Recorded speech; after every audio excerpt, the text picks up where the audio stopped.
অনেকক্ষণ ধরে তো টিভিটা দেখছিস, সারাদিন এই টিভি আর কম্পিউটারের দিকে তাকিয়ে থাকলে তোর সবকিছু হয়ে যাবে তো। হ্যাঁ, পড়তে বস। আরে এই তো পরীক্ষা শেষ হলো, কি পড়তে বসবো? পরীক্ষা শেষ হলো মানে? তোর বোর্ড এক্সামের আর কতদিন বাকি রে? আরে ঠিক আছে শোনো শোনো, পড়তে বসছি, কিন্তু ব্যাপারটা হচ্ছে যে যদি এই পরীক্ষাটা আমি ভালো করি তাহলে আমার একটা গিটার কিনে দেবে, ঠিক আছে? বাবাকে বলিস।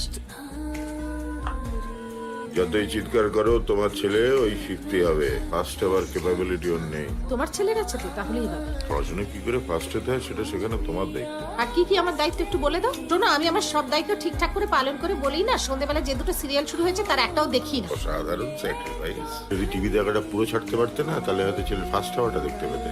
দাদা দিল্লি থেকে ফোন করেছে, ওর মেয়েকে আমাদের এখানে পাঠাবে, কিছুদিনের জন্য রাখবে, কি একটা ডাক্তার দেখাবে বললো। কেন, দিদির কি হয়েছে? কি মেন্টাল প্রবলেম হয়েছে বললো, আমি আর ডিটেলে কিছু জিজ্ঞেস করি। ওইটুকু মেন্টাল প্রবলেম?